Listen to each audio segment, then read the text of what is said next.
Assalamualaikum warahmatullahi wabarakatuh. Salam sejahtera bagi kita semua.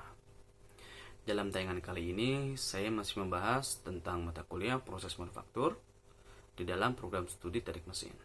Dan kesempatan kali ini, saya akan membahas tentang machining milling atau milling proses, yang dimana mesin milling ini adalah satu alat perkakas yang digunakan untuk menghasilkan bidang datar, dan milling cutter tersebut atau milling cutter yang terdapat pada spindle berputar di tempat yang tetap dan benda kerja yang bergerak sesuai dengan angka pemakanan.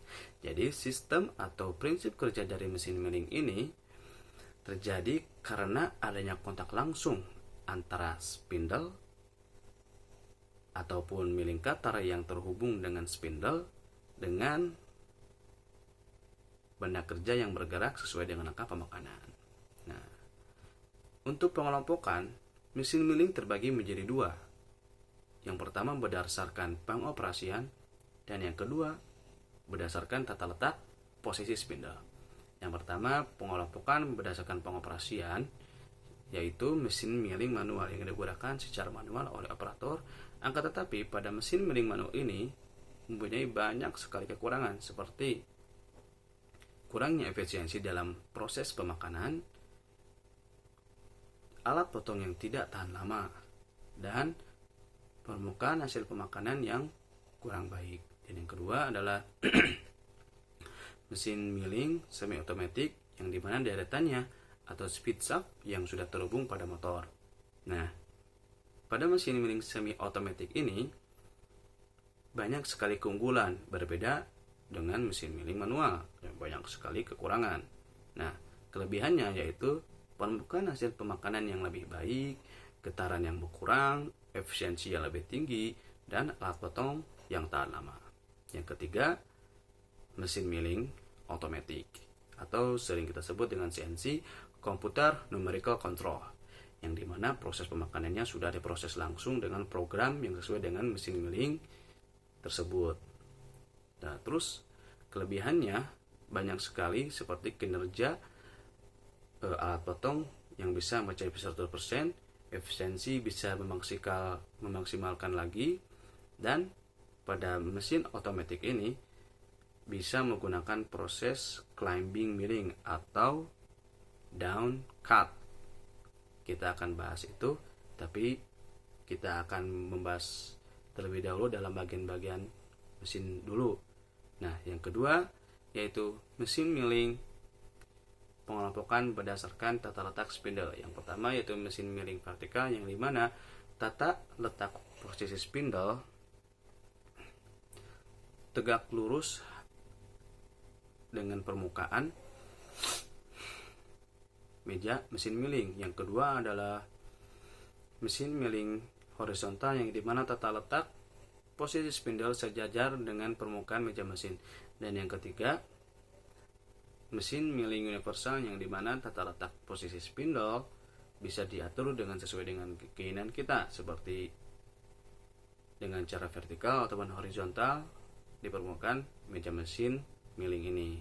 Nah, adapun bagian-bagian mesin milling ini banyak sekali, seperti column, knee, saddle, meja mesin milling, overarm, arbor, dan spindle. Kita akan bahas sedikit. Untuk arbor digunakan untuk memegang atau menjepit milling cutter yang terdapat pada spindle. Dan untuk spindle jadi arbor ini terpasang pada spindle, jadi tatkala spindle berputar, arbor ini pun akan berputar bersamaan dengan spindle. Nah, untuk spindle terpasang pada kolom untuk memasangkan milling cutter. Dan sebelum memasangkan milling cutter, ya harus memasang arbor terlebih dahulu ya. Oke, kita lanjut ke dalam tahap proses pemakanan.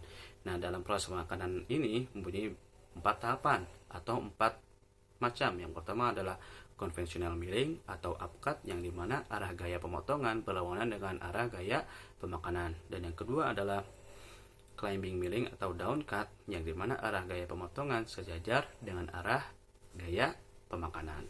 Dan yang ketiga adalah face milling, dan keempat adalah side milling. Untuk face milling, arah gaya pemotongan dengan cara mendatar sesuai dengan cara pemakanan. Dan yang keempat adalah side milling, yang dimana arah gaya pemotongan tegak lurus dengan arah gaya pemakanan. Oke, kita lanjut ke fungsi-fungsi atau fungsional dari mesin milling ini, yaitu untuk membuat alur, meratakan sebuah permukaan, membuat roda gigi, membuat benda kerja bertingkat, dan memperbesar lubang. Oke, kita ke bagian yang paling pokok, yaitu komponen-komponen dalam mesin milling. Banyak sekali. Yang pertama yaitu arbor, penopang arbor, ragum yang terdiri dari 3, yaitu ragum rata, ragum putar, dan ragum universal. Dan yang keempat adalah kepala lepas, kelima ada kepala pembagi, keenam adalah clamping device, yang ketujuh adalah collet, dan yang paling terakhir adalah milling cutter.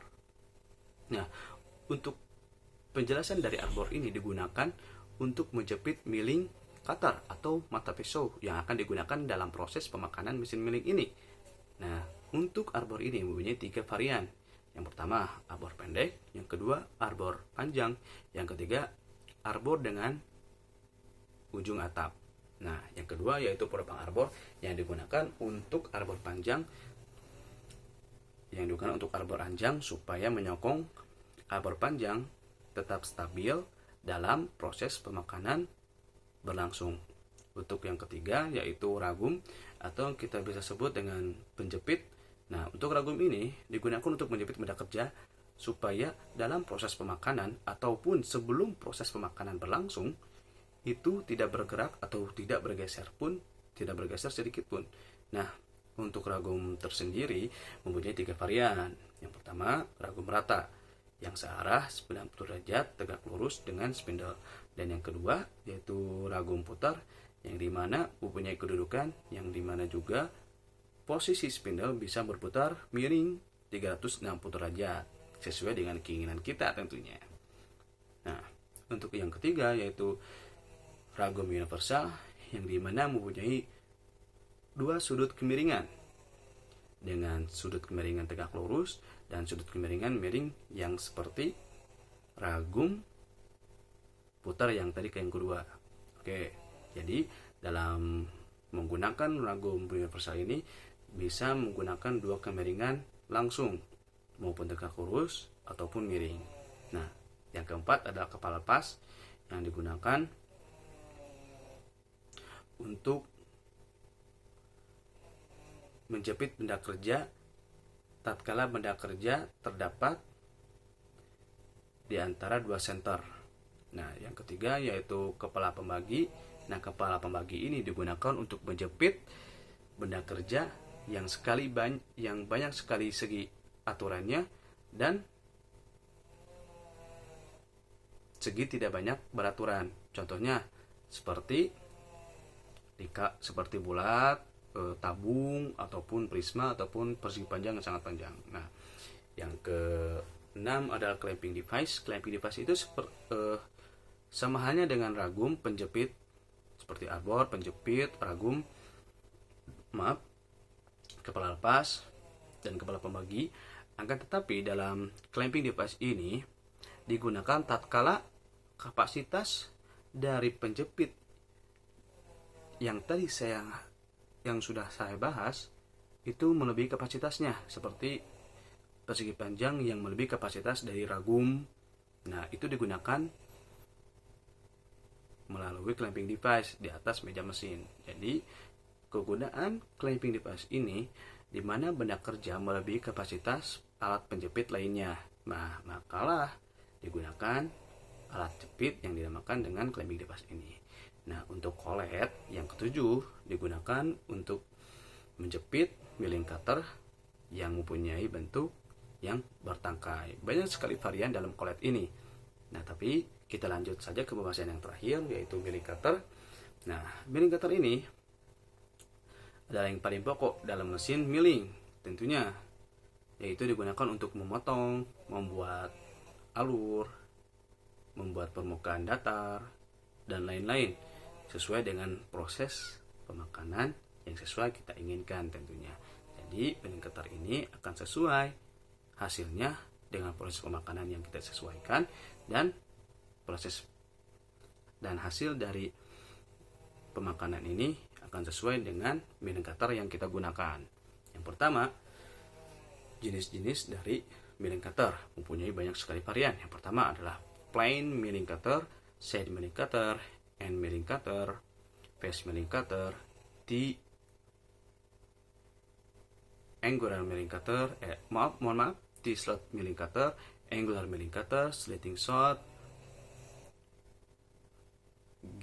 from milling cutter, dan spear gear cutter. Oke. Yang pertama yaitu plain milling cutter yang digunakan pada awal proses pemakanan. Oke, dan yang kedua adalah side milling cutter yang digunakan untuk membuat alur api atau alur-alur lainnya. Yang ketiga yaitu end milling yang digunakan untuk mengefresh permukaan pada benda kerja. Nah, untuk face milling untuk nomor 5, face milling ini kegunaannya hampir sama dengan end milling, akan tetapi dalam bentuk milling cutternya agak lebih besar. Nah, untuk thick slot digunakan untuk membuat alur dengan berbentuk T. Untuk angular milling cutter digunakan untuk membuat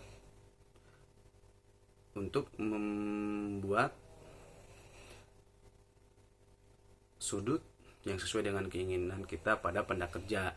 Nah, terus yaitu slitting saw yang digunakan untuk memotong atau membuat alur kecil.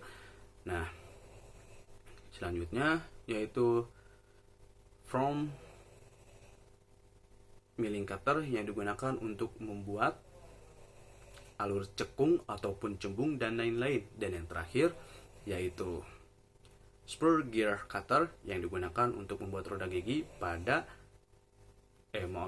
dalam spur gear cutter ini digunakan untuk membuat gigi pada roda gigi. Nah, mungkin cukup sekian dari penjelasan tayangan kali ini.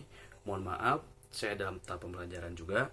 Bila ada kesalahan yang tidak mengenakan, mohon dimaafkan. Wabillahi taufiq wal hidayah. Wassalamualaikum warahmatullahi wabarakatuh.